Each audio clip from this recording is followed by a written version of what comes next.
beliau yang ikut dalam membunuh Nabi Jirjis tersebut hingga 70 kali ya. Dan beliau kenapa matinya dibakar? Ya, karena beliau terheran-heran, teman-teman. Beliau terheran-heran. Lalu apa yang terjadi? Beliau memilih ikut Nabi Jirjis masuk agama Islam. Saya nggak bisa membayangkan, teman-teman, bagaimana rasanya Nabi Jirjis yang sakaratul maut sebanyak 70 kali. Saya nggak bisa bayangkan ya. Sakaratul maut itu sakitnya luar biasa, teman-teman ya, sampai semua orang yang mengalami sakaratul maut tidak bisa berkata-kata.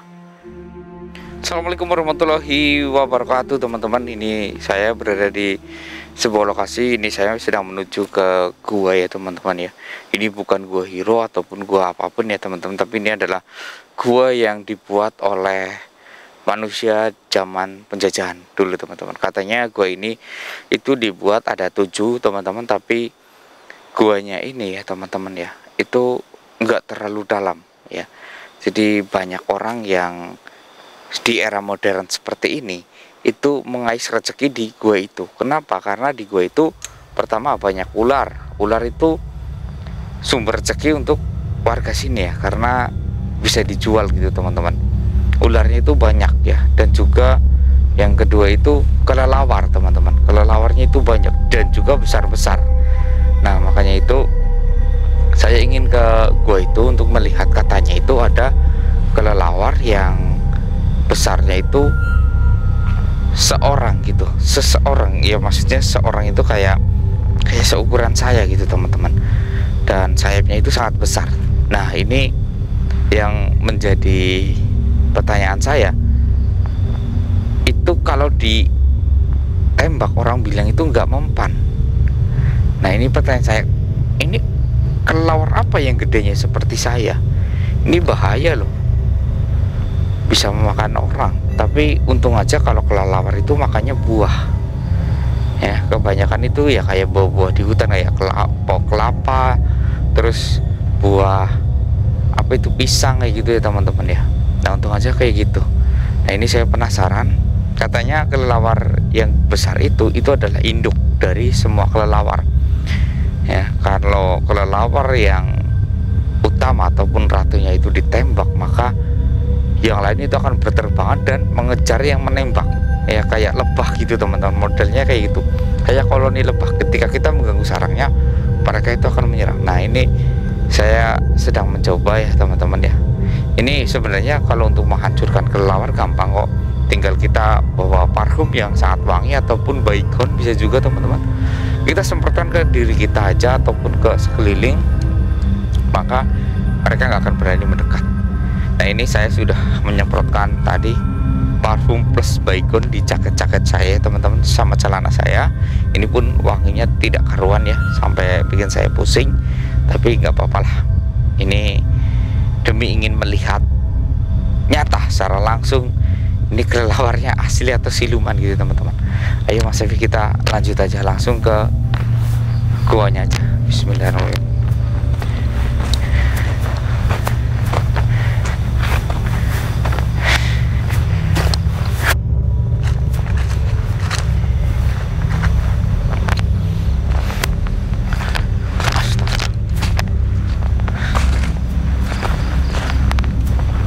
Ini memang jarang dikunjungi oleh orang ya, ataupun bukan tempat wisata ya, teman-teman ya, tapi memang jalannya itu yang seperti ini, teman-teman. Nah, ini nanti kita masih naik ke atas ya, teman-teman. Kita naik ke atas. Astagfirullahaladzim, Mas Evi.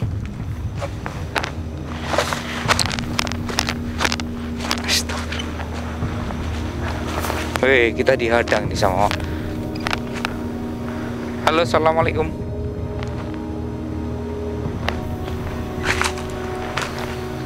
Sepertinya kamu bukan penduduk sini. Kamu siapa?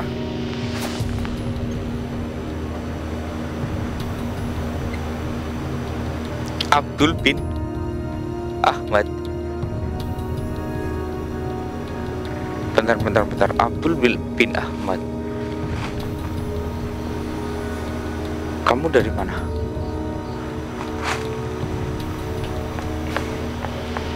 Tanah Arab. Wait. Bentar. Kenapa tanah Arab bisa sampai sini?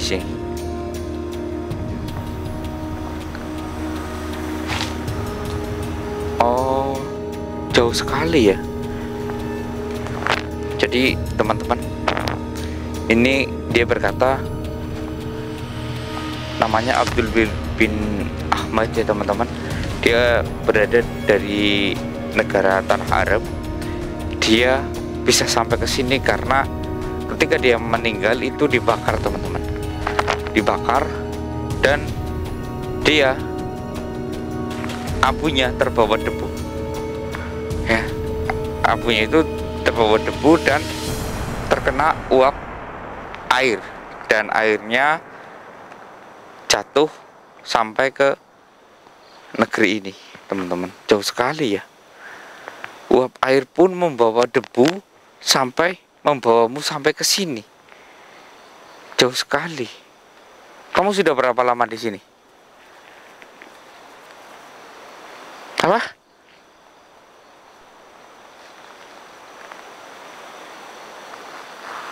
Wow. 734 tahun. Jangan bohong. Astaga. Katanya demi Allah saya tidak bohong kayak gitu teman-teman. Dia yang berkata seperti itu. Astaga.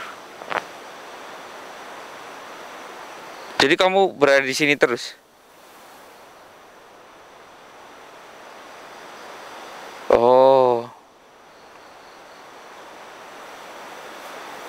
Oh, kamu akan mengikuti aliran air karena kamu terakhir kali sungai ini mengering, mengendap, dan kamu berada di sini, maka kamu akan di sini terus. Oh, nanti kalau sungai ini sampai ke laut, laut itu menguap, kamu terbawa uap itu, kamu akan pindah lagi. Astagfirullahaladzim. Kenapa kamu tidak kembali ke alam barzah saja?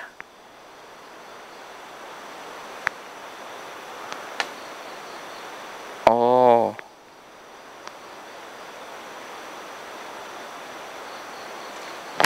Penebusan dosa.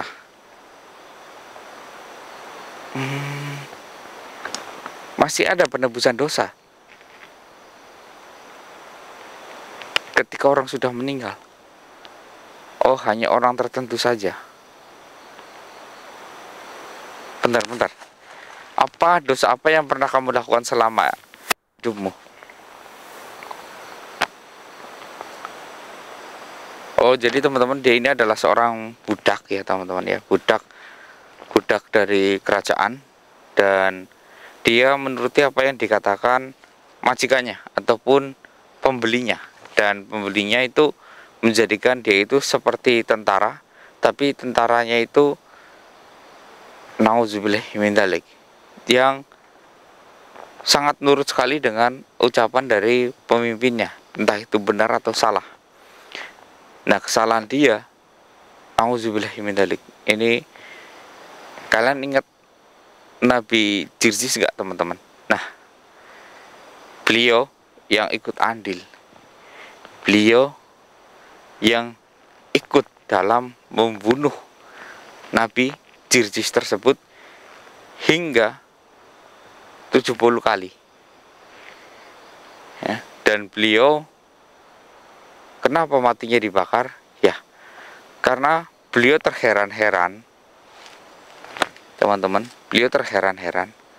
Lalu apa yang terjadi? Beliau memilih ikut Nabi Jirjis masuk agama Islam. Dan karena beliau itu memilih jalan yang Islam, maka kerajaan pun sangat benci sekali dengan beliau. Langsung beliau yang dieksekusi, langsung dimasukkan ke dalam api. Kesalahan beliau ini, semua kejadian termasuk mempersiapkan air yang mendidih untuk dimasukkannya Nabi Jirjis tersebut hingga melepuh kulitnya, lalu dibangkitkan lagi oleh Allah, dihidupkan lagi, hingga na'udzubillah min dzalik sudah dikubur hidup-hidup ya teman-teman ya. Terus 40 hari dibuka sampai na'udzubillah ini ya, dia bersama sahabatnya 5 orang itu memisahkan antara daging dengan tulang Nabi Jirjis, dipisahkan ya, na'udzubillah min dzalik, dia yang memisahkan,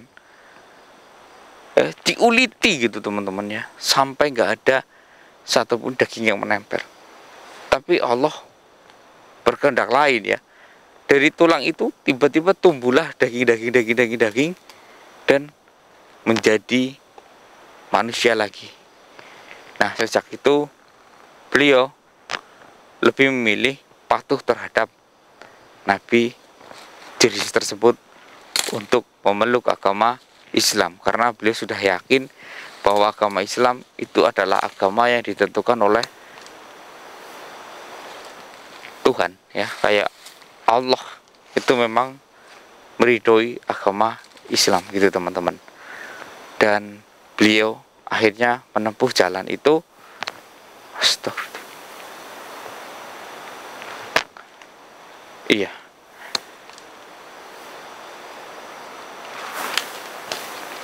Astagfirullah. Kamu jadi tersentak kalau mengingat hal itu. Untung saja engkau mengingat hal itu dan engkau masuk ke jalan yang benar ya. Makanya Allah masih memberikan kesempatan untuk kamu melakukan penebusan kesalahanmu. Allahu Akbar, Allahu Akbar. Astagfirullahaladzim. Kamu sangat beruntung, beruntung sekali.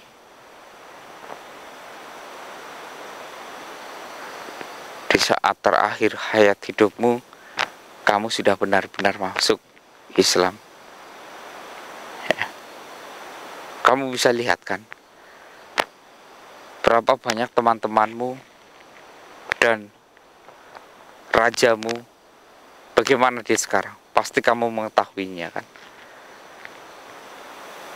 Iya, kamu beruntung masih dapat penebusan dosa.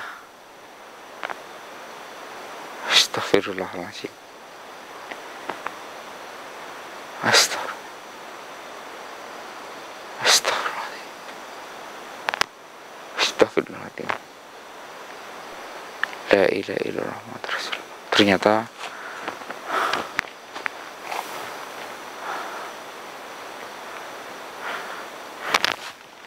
jadi budak itu ternyata tidak enak ya teman-teman ya. Mau menolak karena sudah dibeli ya, mau memberontak langsung dibunuh, tidak nurut ya, ini serba salah sih ya. Mau nurut dosa biaya yang nanggung ya. Inilah zaman jahiliyah ya teman-teman, zaman dahulu ya teman-teman ya. Astagfirullahaladzim. Astagfirullahaladzim. Oh iya, astagfirullah.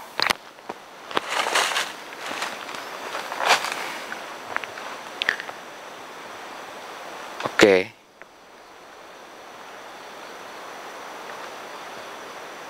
Baik, teruslah dia berpesan teman-teman, kalau kita itu harus teruslah, jangan sampai memadamkan api semangat dalam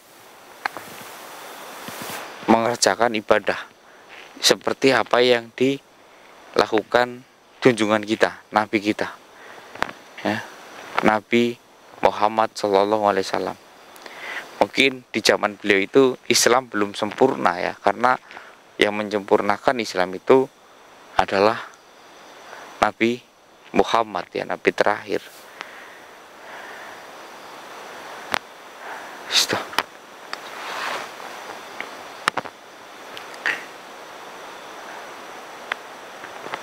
La ilaha illallah Muhammadur Rasulullah. Oh, jadi teman-teman, dia tadinya itu mengira kalau Nabi Jirjis itu penyihir ya teman-teman, penyihir yang sangat sakti. Dimasukkan pertama, ya dibakar, ya dimasukkan air yang sangat dingin sampai meninggal semuanya ya. Dia itu tetap tidak berpikir kalau dia itu adalah penyihir. Tapi yang terakhir kali ketika dia sudah menguliti ya, sudah dipisahkan antara daging dengan tulang, beliau langsung sadar seketika ketika Nabi Jirjis itu kembali utuh dan bangkit hidup lagi. Ya, nauzubillah min dzalik. Astagfirullah. Inilah kuasa Tuhan ya teman-teman, kuasa Allah Subhanahu wa taala ya untuk memberi pengaruh terhadap orang-orang yang salah. Tapi memang karena rajanya yang begitu angkuh, rajanya yang begitu sombong, ya percaya dengan patung-patungnya, maka memang susah ya. Tapi untung aja ada seorang budak yang mau mengikutinya. Saya nggak bisa membayangkan teman-teman bagaimana rasanya Nabi Jirjis yang sakaratul maut sebanyak 70 kali. Saya nggak bisa bayangkan ya. Sakaratul maut itu sakitnya luar biasa teman-teman ya, sampai semua orang yang mengalami sakaratul maut tidak bisa berkata-kata. Kenapa? Karena sakitnya itu tidak bisa ditahan. Astagfirullahaladzim ya. Kita dicubit masih bisa nyahan, teriak-teriak. Tapi ketika nyawa kita ditarik, sakitnya luar biasa. Astagfirullah. Astagfirullah. Oke, terima kasih informasi yang kamu berikan. Jadi kamu akan tetap di sini sampai air mengalir. Saya bisa membawa debumu untuk berpindah ke tempat lain. Nanti saya tiup ya debumu ya. Saya boleh bertanya nggak? Kamu kan sudah lama di sini ya, mendiami tempat ini dengan hujannya. Kamu tahu tentang kelelawar? Oh, tahu. Itu bagaimana? Apakah dia siluman atau memang kelelawar?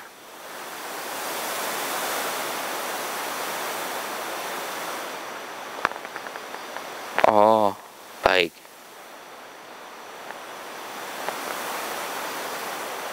Seperti itu.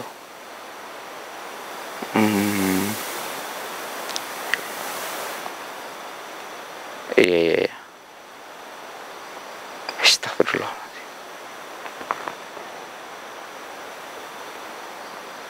Iya, baiklah. Ya, terima kasih atas informasinya. Semua informasinya saya ucapkan banyak terima kasih. Kamu mau saya bantu untuk terbang? Saya tiup nanti debu kamu. Baik, saya tiup ya. Bismillahirrahmanirrahim. Mudah-mudahan kamu bisa melampaui perjalananmu ke manapun yang Allah kehendaki. Karena kamu di sini itu sudah sangat lama, maka aku akan memindahkanmu. Bismillahirrahmanirrahim. Alhamdulillah. Karena angin sedikit aja langsung terbang, teman-teman. Oh iya, debunya itu tadi mungkin terhalang karena batu ini terus mengendap di sini ya, teman-teman ya. Iya, teman-teman, ternyata kelelawar yang ada di dalam gua itu ya, teman-teman ya, itu memang kelelawar yang tidak baik-baik saja ya, teman-teman ya. Jadi saya harap jangan menembak. Kalau sampai marah bisa berbahaya untuk warga sini ya. Jangan sampai menembak kelelawar yang indukan. Kalau yang kecil-kecil boleh ya, tapi kalau yang indukan itu jangan. Karena itu bukan kelelawar sembarangan ya. Saya nggak bisa sebutkan di sini. Saya mungkin hanya bisa memindahkan saja ya, bernegosiasi dengan kelelawar tersebut, karena itu bukan kelelawar biasa. Tapi yang kecil-kecil itu kelelawar biasa ya. Makanya hati-hati. Kalau ular-ular itu ular-ular biasa, mereka hanya membutuhkan sarang tempat ya teman-teman. Jadi di setiap 7 goa yang dibuat itu, ini kelompok ular, ini kelompok kelelawar, ini kelompok itu teman-teman. Sebenarnya itu awal mulanya karena mereka itu mau melihara satu ditaruh di situ teman-teman, dan akhirnya berkembang biak.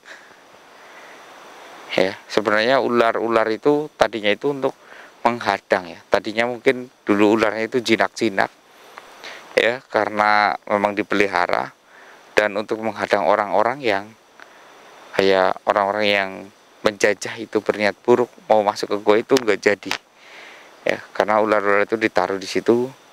Dan kelelawar pun memang mereka menangkap dan menaruhnya di situ juga. Jadi tiap pintu itu beda-beda yang menjaganya. Ini mungkin saya akan segera ke sana ya teman-teman ya. Kita kayaknya jalannya lewat situ loh. Tapi ini negosiasi, kita lanjut part 2 ya teman-teman ya. Sampai di sini saya Mr. Kundur diri. Wassalamualaikum warahmatullahi wabarakatuh. Ayo Mas Epi, ini jalannya lewat sini Mas Epi.